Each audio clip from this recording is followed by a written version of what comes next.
강원도 현안과 이슈를 들여다보는 시간입니다. N번방 사건으로 디지털 성범죄가 연일 화두에 오르고 있는데요. 세간의 이목이 집중되면서 피해자들의 고충은 더욱더 커지고 있습니다. 이에 원주에서 날로 심각해지는 디지털 성범죄 피해자들을 위한 지원 프로그램을 실시한다고 해 이번 시간 자세히 알아보도록 하겠습니다. 스튜디오에 안경욱 원주 가정폭력 성폭력 상담소장 권희중 변호사 나와 계십니다. 안녕하십니까? 반갑습니다. 네, 안녕하십니까? 이 N번방 사건으로 불리는 역대 최악의 디지털 성범죄라고 불릴 만한 사건이 수면 위로 드러나면서 디지털 성범죄에 대한 경각심과 또 관심이 집중되고 있는데요. 디지털 성범죄가 무엇인지 먼저 짚어보도록 하겠습니다. 먼저 소장님께서 말씀해 주실까요? 디지털 성범죄라는 것은 디지털 기기를 이용해서 그 정보통신 기술을 매개로 해서 온라인 상에서 이루어지는 젠더 기반 폭력이라고 할 수가 있는데요. 예를 들자면 이제 상대방의 동의 없이 이루어지는 불법 촬영, 카메라들 이용 촬영, 그다음에 그것을 촬영물을 유포하고 다시 재유포하거나 그거를 유통, 소비, 그다음에 유포를 하겠다고 협박하게 하는 사이버 공간 내의 괴롭힘이라고 이해하시면 될 것 같습니다. 네, 사이버 공간 내에서 이루어지고 있는 괴롭힘 형태다라고 말씀을 하셨는데 또 오늘 참 이 와중에도 반가운 소식이 들렸습니다. 오늘 5월 11일 월요일 기준 텔레그램 성착취물을 공유하는 대화방의 창시자라고 하는 각각이 오늘 아침 기준으로 이제 경찰에 체포됐다는 소식이 들렸는데요. 잡고 보니까 나이는 24살으로 또 상당히 어린 나이였습니다. 근데도 이렇게 N번방 사건으로 수면 위로 들어탄 디지털 성범죄의 실상은 실로 충격적이었는데요. 생각보다 큰 조직과 규모로 구성되어 있고 또 다양한 연령층과 직업군들이 회원으로 활동하고 있어서 이른바 또 시민들은 이들을 평범한 악마라고까지 부르기도 하는데요. 이렇게 디지털 성범죄가 기승을 부리는 이유는 뭐라고 생각하십니까? 디지털 성범죄가 뭐 최근에 이렇게 기승을 부린다 이렇게만은 볼 수가 없습니다. 그동안 일상적으로 이루어져 왔던 것이 이번 N번방을 통해서 가시화됐다라고 보는 것이 맞는 것 같습니다. 소라넷이라고 혹시 좀 들어보셨나요? 네, 들어봤습니다. 거의 한 20년 동안 운영이 됐었죠. 그래서 뭐 그때 국산 야동 뭐 이런 것들이 소라넷에서 이제 올라오고 많은 사람들이 그걸 보고 했었는데 결국에는 그 국산 야동이 지금 N번방의 그 불법 촬영물들이라고 보시면 됩니다. 그때 회원이 소라넷 회원이 100만 명이었습니다. 2016년도에 이제 폐쇄가 되기까지 20년 동안 유지가 됐었고요. 그 다음으로는 이제 저희가 이제 언론을 통해서 알고 있는 양지노의 웹 하드 카르텔 그리고 랜덤 채팅 그리고 트위터나 페이스북 그리고 작년에 있었죠. 정준영의 단톡방 사건. 그리고 그것들이 사실은 이번에 텔레그램의 N번방 사건까지 이어졌다고 보는 것이 맞을 것 같습니다. 여성들의 성착취물이 플랫폼을 옮겨가면서 발전되어 온 것이라서 사실은 이전부터 있어 왔던 것이다라고 보면 되고 이번에 텔레그램 N번방 사건의 이제 운영자들은 거의 다 이제 100여 명이 이제 검거가 된 상태인데 좀 더 안전한 플랫폼으로 옮겨간 것이 텔레그램이 된 것입니다. 이 텔레그램에는 한 60여 개의 N번방이 있었고 가입자가 한 26만 명으로 추정하고 있습니다. 네. 어느 한순간 생긴 범죄가 아니라 플랫폼만 바꿔가면서 그동안 꾸준히 자행되었던 범죄들이 이제서야 수면 위로 드러난 것 같은데요. 그런데 이번에 N번방 사건 이후 디지털 성범죄 가해자에 대한 또 처벌 수위가 논란이었습니다. 이제 오늘 각각이 잡힘으로써 이제 대부분의 범죄자들이 검거가 된 상태인데요. 켈리 신모 씨는 구속 징역 1년을 받았고 또 나머지 와치맨은 징역 3년 6개월 이렇게 이루어졌던 범행에 대해서는 상당히 처벌 수위가 낮은 것 같은데 이렇게 국내 디지털 성범죄에 대한 처벌 규정은 어떻게 되고 있습니까? 예, 그 디지털 성범죄와 관련하여 그 주목할 만한 이제 그 처벌 법규는요. 성폭력 범죄 처벌 등에 관한 특례법이 있고요. 또 하나가 아동 청소년의 성보호에 관한 법률이 있습니다. 근데 이 두 가지 법률이 디지털 성범죄를 갖다가 규율하고 있는 이런 대표적인 법률이라고 볼 수가 있는데요.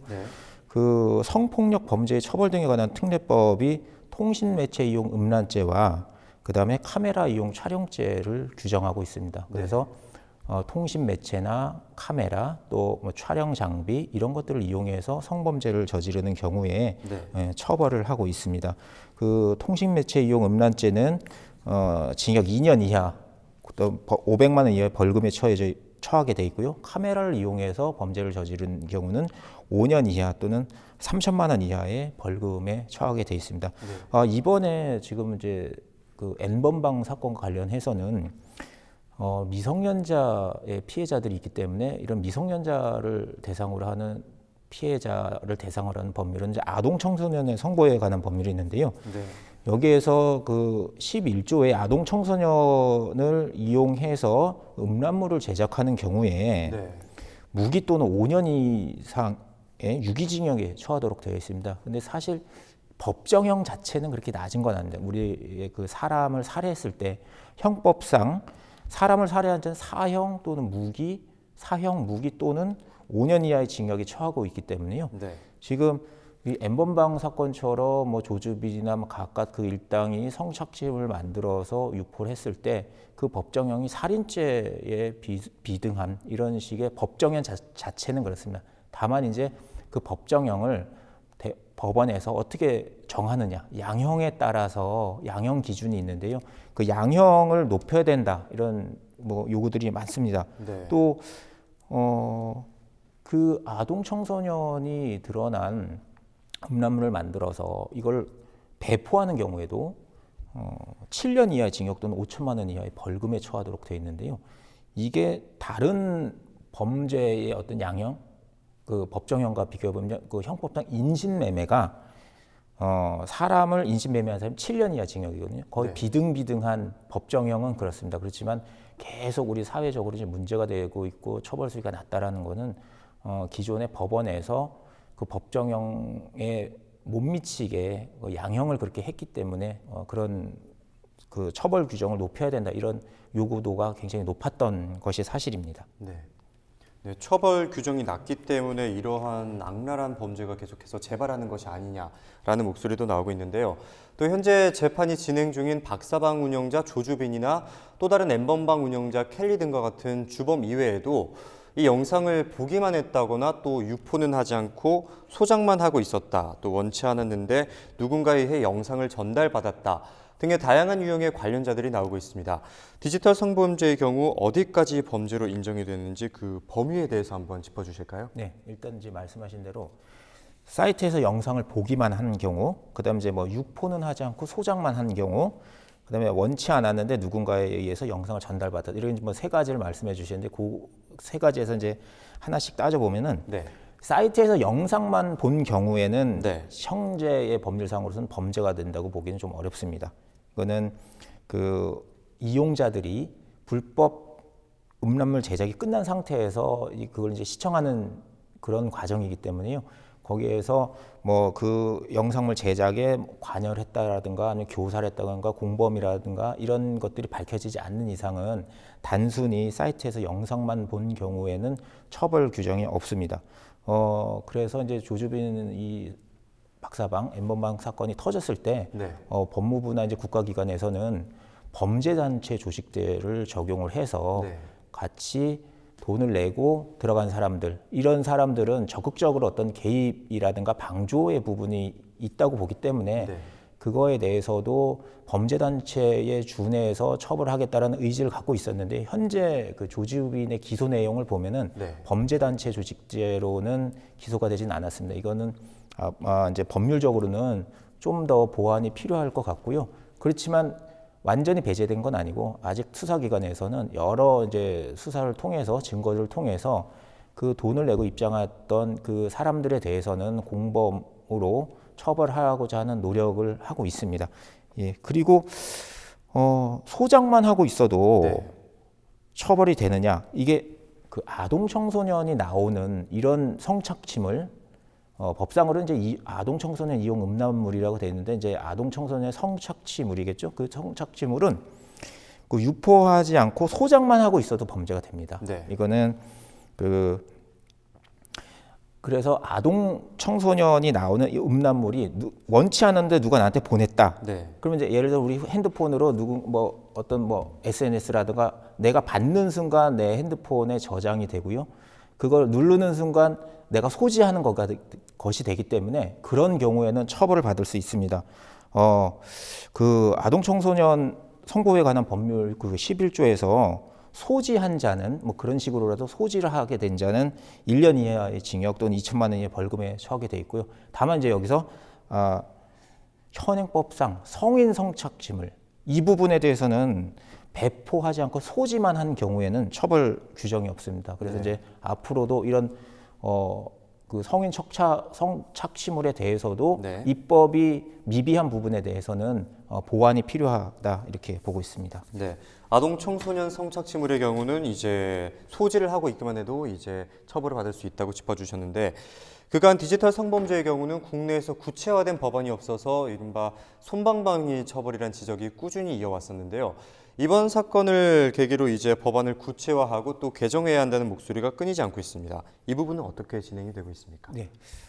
방금 전에 말씀드렸지만 현행법상 성인의 성착취물 이 부분에 대해서는 소지만 한 경우에는 이제 처벌 근거가 없거든요. 네. 이제 이번에 이 엠번방 사건을 계기로 해서 정부에서는 그 재발을 막겠다라는 취지로 불법 촬영문을 다운로드만 받아도 이제 처벌을 하겠다 이런 부분이 하나가 있고요. 또한 그 성적 촬영물을 이용해서 협박을 하는 경우, 너가 내 말을 듣지 않으면 내가 이걸 유포하겠다 이런 경우에 이제 특수협박죄로 처벌하겠다 이런 또 방안이 하나 있고요.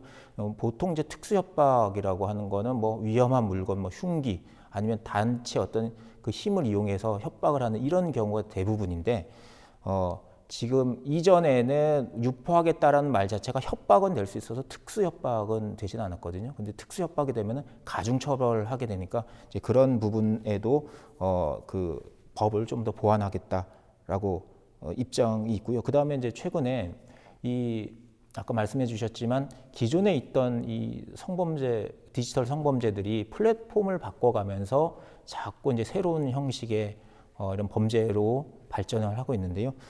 정보통신 서비스 제공자가 이런 그 불법 촬영물 이거에 대해서 즉각적인 어떤 뭐 삭제 조치라든가 제재 조치를 하지 않으면 형사 처벌하게 만드는 이런 법안이 준비되고 있습니다.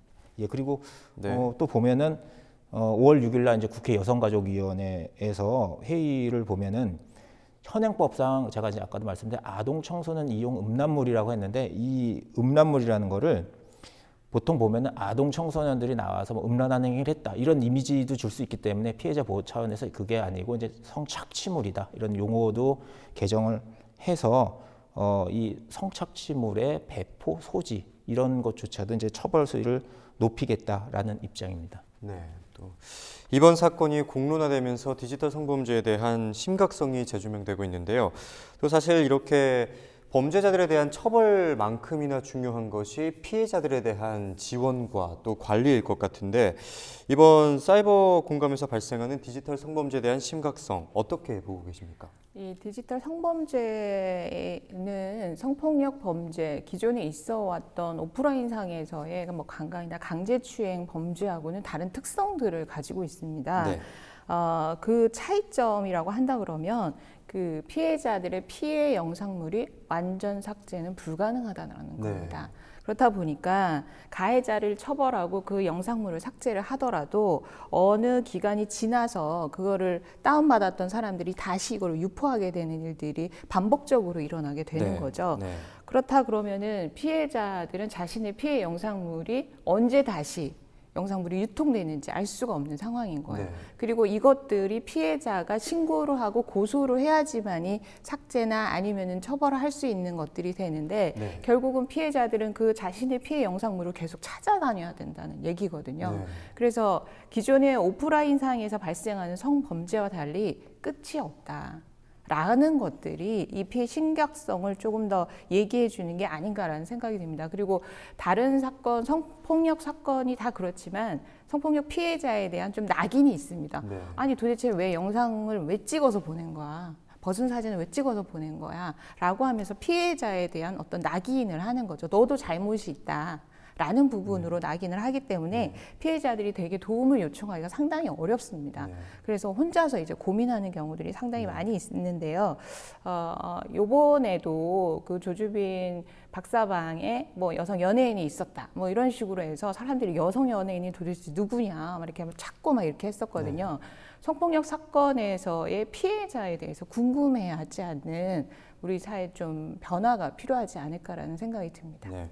이런 범죄를 재생산하는 악순환의 고리를 끊어야 할 것 같기도 하고 또 이 피해자를 낙인 찍는 행위 역시 2차 가해가 될 수 있기 때문에 이 부분 또한 주의를 해야 할 것 같은데 이에 대해서 원주 가정 성폭력 상담소에서 디지털 성범죄에 노출된 피해자들을 위한 지원 프로그램을 운영 중이라고 들었습니다.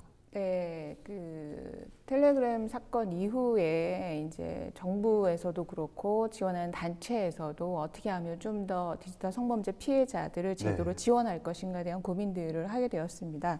그러면서 디지털 성범죄 피해자 특별 지원단이라고 이제 운영을 이제 하고 있는데 여기에는 전국에 있는 성폭력 상담소 그리고 해바라기 센터, 한국여성인권진흥원 등 기관들이 같이 협력해서 피해자를 이제 지원을 하게 되어 있습니다.